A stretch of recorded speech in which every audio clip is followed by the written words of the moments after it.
Olá, muito bom dia, muito boa tarde, muito boa noite. Estou muito feliz em estar aqui novamente. Já faz um tempinho que a gente não conversa, mas a gente não pode deixar de esquecer os bons hábitos. Como eu disse, então, eu estou muito feliz. Hoje eu vou fazer uma palestra para vocês, vamos conversar, aprender, vamos ensinar, por que não, a deixar uma sementinha em algum coração. Então a gente está muito feliz, está muito contente de ter voltado a fazer essas palestras aí, não é? Agradecer a Cleide, que me ajuda sempre, a todo o pessoal que sempre nos ajuda aí nas questões humanitárias. A gente realmente está muito feliz. Eu estava lendo, estudando alguma palestra que fosse interessante, que tivesse algum conteúdo espírita também, algum conteúdo de caridade, de bondade, de ensinamento. E eu achei uma muito interessante, cujo título é O Pássaro, a Vaca e o Gato.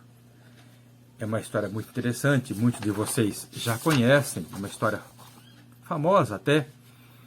E eu estou com a minha colinha aqui, evidentemente, de vez em quando eu vou dar uma olhadinha, não é? E a gente então começa essa palestra, vou iniciar o meu cronômetro aqui, com esse título, O Pássaro, a Vaca e o Gato. Estava lá o passarinho voando em direção ao sul para fugir do inverno. Estava lá voando e ele de repente pegou uma nevasca, uma chuva, um frio muito forte. E ele então, o frio era tão forte que ele, sentindo aquela mudança, né, de temperatura, caiu, quase morreu, caiu no chão. Ficou lá, estendido, pensando, bom, chegou a minha hora, né? Não tem jeito. Passou uma vaca e vendo aquele passarinho ali, nas últimas, resolveu ajudar o passarinho. O que a vaca fez? A vaca defecou no passarinho. Defecou no passarinho. O passarinho então percebeu que ele começou a ficar quente, começou a ficar quentinho, se sentiu-se bem, e em agradecimento àquela boa ação da vaca, ele começou a cantar. Começou a cantar, e nesse momento ele chamou a atenção. Chamou a atenção de quem? Do gato. O gato ouviu o passarinho cantar, sorrateiramente, com aquelas patinhas de almofada, foi lá e localizou e comeu o gato. Antes disso, deu aquele trato no gato, limpou toda a sujeira, o gato limpou toda a sujeira do passarinho, não é? O passarinho ficou grato, mas aí o gato comeu o passarinho. Muito bem. E dessa pequena história que a gente conta, a gente tira uma grande lição da vida.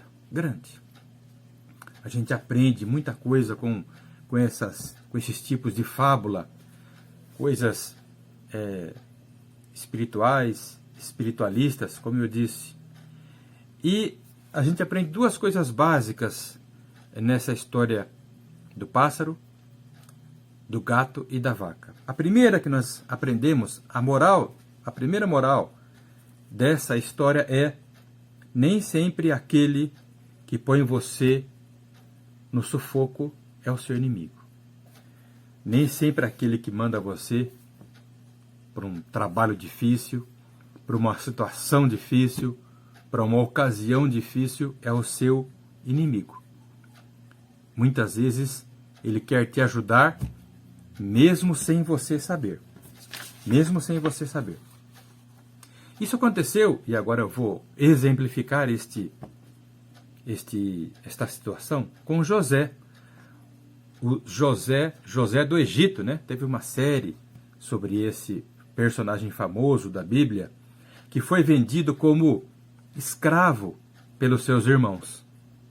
Venderam José como escravo. Então, aparentemente, os irmãos estavam fazendo um mal para José. Não é verdade?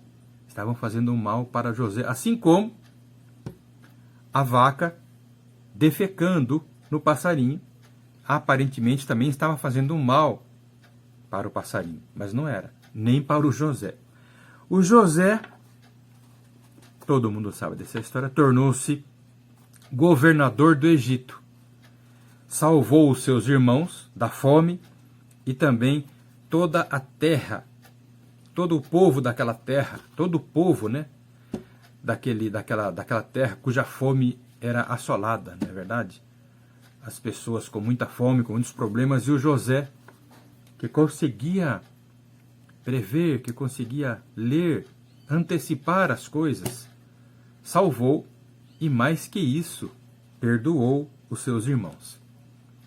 Nem sempre aquele que põe você no sufoco é o seu inimigo. Bom, então este é o caso do José. Mas também nós temos que ver o outro lado. Nem sempre aquele que te tira do sufoco é o seu amigo. Nem sempre aquele que te ajuda. Nem sempre aquele que te estende a mão. Lá no fundo, ele quer te ajudar. Voltando ao José, me lembrei agora. O José, fazia parte, não é, de um propósito de Deus para ajudar aquele povo. E deu certo. Voltando, nem sempre aquele que tira o sufoco, que lhe tira do sufoco, é o seu amigo. E tem uma passagem para a gente também exemplificar isso, exemplificar melhor, sobre Pedro. Jesus reuniu lá os discípulos e disse, olha, eu vou para Jerusalém, lá serei morto, mas eu ressuscitarei ao terceiro dia. Pedro logo contestou, dizendo, não, Senhor, não. O senhor está enganado, isso não vai acontecer. Mas aquilo que Pedro disse, quem que era que estava falando? Não era Pedro, era alguém lá, um mau espírito. Chamem como quiser, um demônio, uma pessoa, um espírito que estava obsidiando o Pedro, tentando enganar o Pedro com palavras doces. Para quê? Para que Deus não conseguisse o seu propósito. Para que Deus não conseguisse o seu propósito, que era o quê? A salvação da humanidade. Que isso, através das atitudes em relação a Jesus, se cumprisse. Portanto, não se iluda com favores, palavras que massageiam o nosso ego. Cuidado com os elogios. Aquela pessoa te elogia tanto, te elogia, te bajula, até o dia que você tropeça e cai na própria saliva daquela pessoa. E aí ela te abandona. Não saia por aí alardeando e cantando suas vitórias e suas conquistas. Infelizmente, nós estamos num mundo que nós devemos tomar cuidado com o que nós falamos, tanto quanto nós estamos bem e também quando nós estamos em dificuldade. Não seja ingênuo ou ingênua. São poucos que de fato, pouquíssimos que de fato, ficam felizes com o nosso sucesso, com o seu sucesso, com o sucesso alheio. Quando você está bem, quando você está por cima da carne seca, vamos falar assim, você causa o quê? Inveja. Você causa inveja, as pessoas ficam com ódio de você.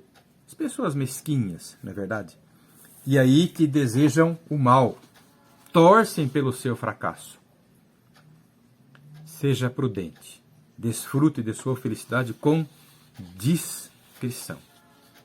Nesse mundo de provas e expiações que nós estamos a caminho lá da regeneração, é assim que tem que ser.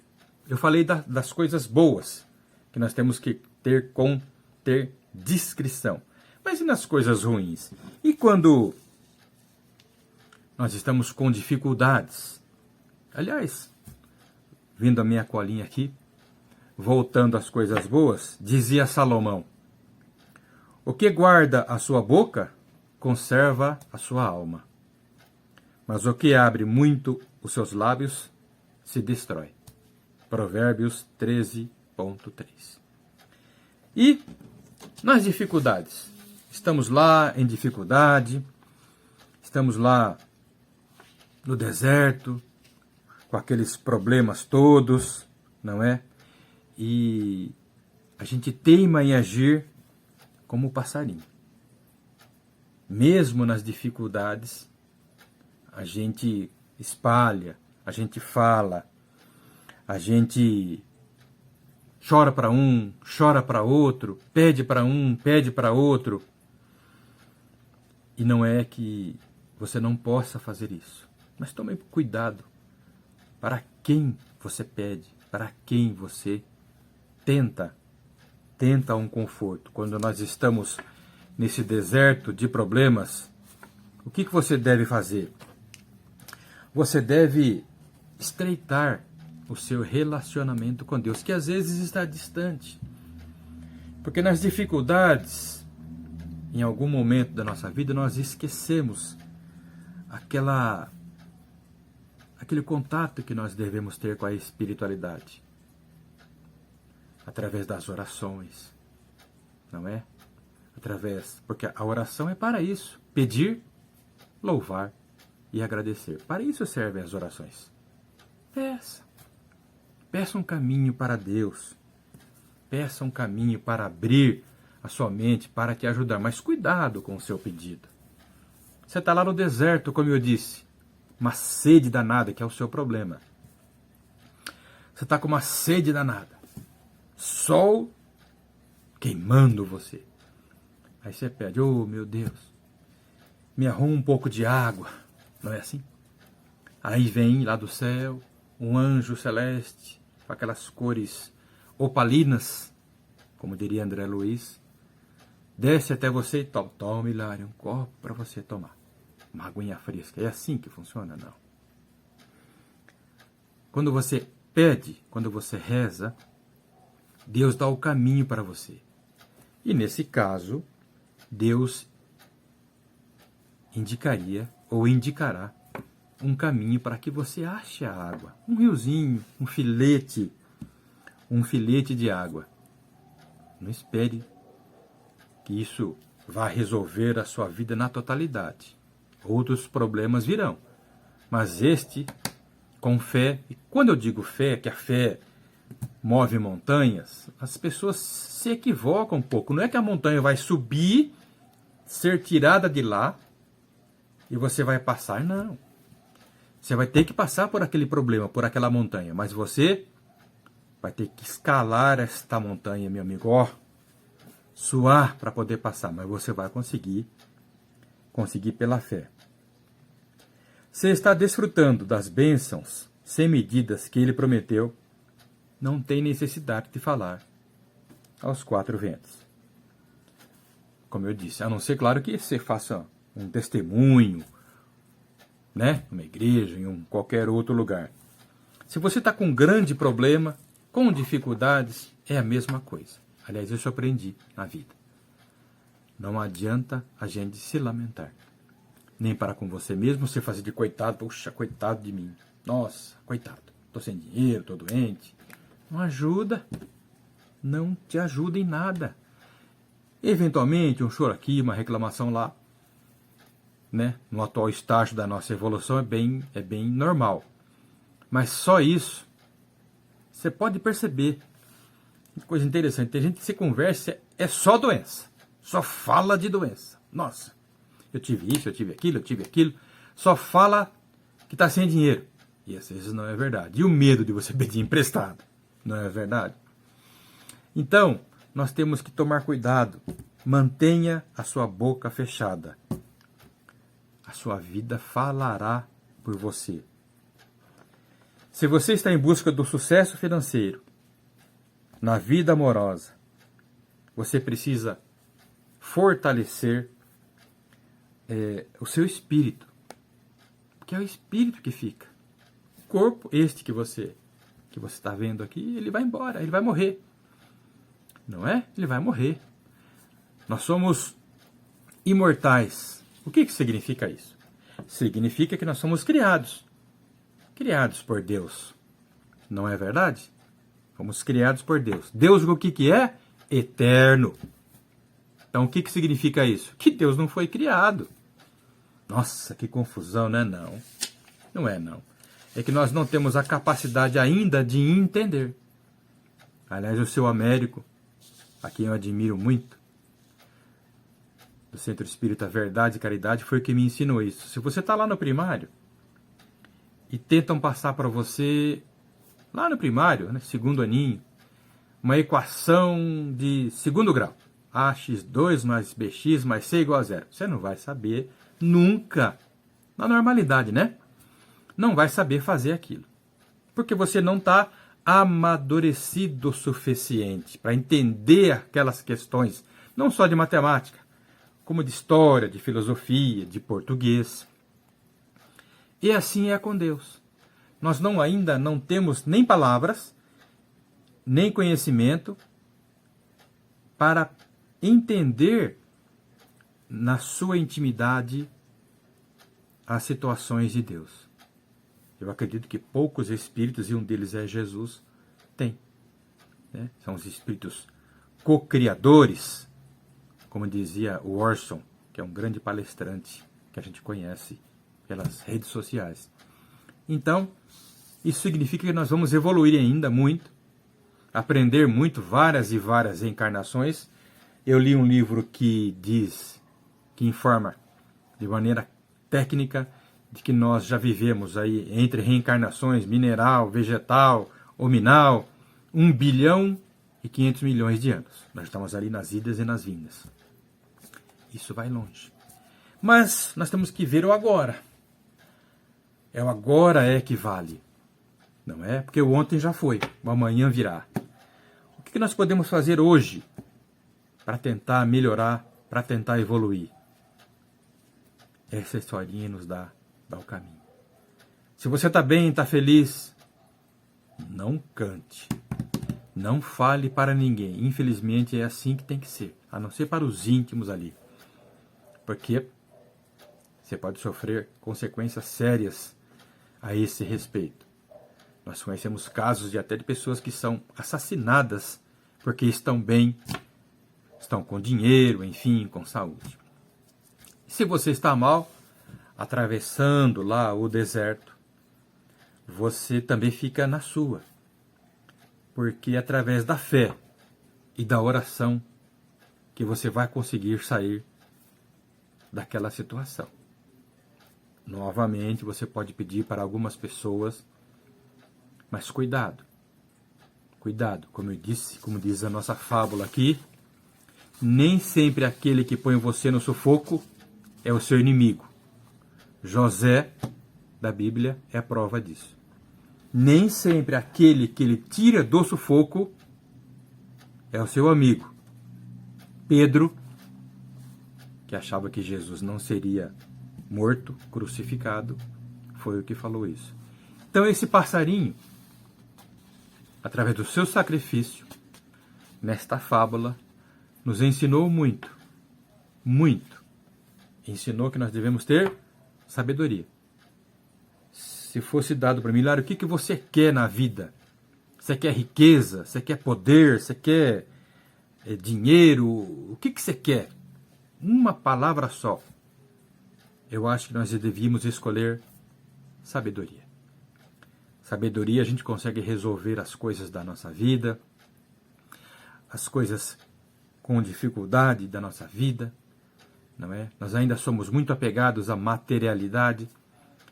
E uma coisa mais difícil ainda, nós somos apegados aos nossos filhos, amamos e achamos que que são nossos os filhos, né? Os netos. Meu amigo, minha amiga, você não é pai. Você não é mãe. Você está pai. Está mãe. E quando você se for, entendendo isso, você sofrerá menos e entenderá que a sua vida na espiritualidade, que aliás é o que vale, é o que surgiu primeiro, a sua vida na espiritualidade continuará.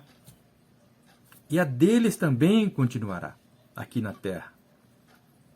E muitas vezes nós apegamos a coisas pequenas, a uma casa, a um terreno, a um carro. E eu tenho uma notícia para te dar, você não vai levar nada. Nada aqui que é do corpo. E tudo que é da alma. O cérebro, quando nós morremos, nós não perdemos o conhecimento. De jeito nenhum. Porque o conhecimento está no espírito. Tudo de bom que você aprende está lá guardadinho, de ruim também. Está lá guardadinho, né? Que nem, como diria André Luiz, novamente citando, são fotos que estão gravadas lá no perispírito que vão... Alguém vai olhar um dia, oh, você fez isso, né? Você fez aquilo, fez isso, aquilo, outro. Então, quando é que nós temos que começar? Ontem. Ontem nós temos que começar a tentar melhorar, a tentar ajudar o próximo. Quantas vezes nós passamos perto de uma pessoa, frio danado, e a gente tá de carro, né? Vai embora. A gente não vai resolver todos os problemas do mundo. Mas se cada um fizer um pouquinho, se cada um ajudar, a carga das pessoas, inclusive a nossa, fica mais fácil, fica menos opressora, menos pesada, não é verdade? Como diria, se não me engano, a Madre Teresa, ela disse, né, que ela era só uma gota no oceano. Se não me engano isso. Hein? Mas sem essa gota, o oceano seria menor. Então você, meu querido, minha querida, ajude, colabore. De repente você pode fazer alguma coisa. Se não pode fazer nada, agradeça, reze, peça por aquela pessoa. Você vai ver que os seus fluidos, que a sua vibração vai ficar bem melhor. E você estará, então, você se cercará de bons espíritos. E esses espíritos te ajudarão. E o contrário também é verdadeiro. Xingamentos, má atitudes. Quem que você acha que te atrai? Porque você está me ouvindo aqui e outras centenas e centenas de pessoas estão lá dentro de uma cela. Os iguais se atraem, não é? E é por isso que nós estamos aqui falando para você. A cada um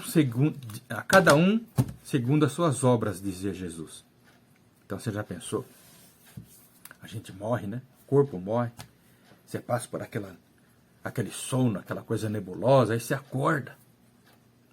É lá o seu pai, a sua mãe. E aí alguém te pergunta, Hilário, meu querido amigo, o que você fez da sua vida? Aí se aquele filminho passa, quantas oportunidades perdidas. É assim que funciona, não é? Não vamos ser igual ao passarinho. Vamos tomar cuidado, tanto para a felicidade quanto para as dificuldades. Nós continuaremos vivendo de um jeito ou de outro, querendo ou não. Vamos começar a evoluir, a melhorar já, para que a gente possa alcançar com maior rapidez a felicidade plena, né, dos mundos superiores. Bom, muito obrigado pela paciência, pela perseverança de estar aqui comigo. Até a próxima e fique com Deus.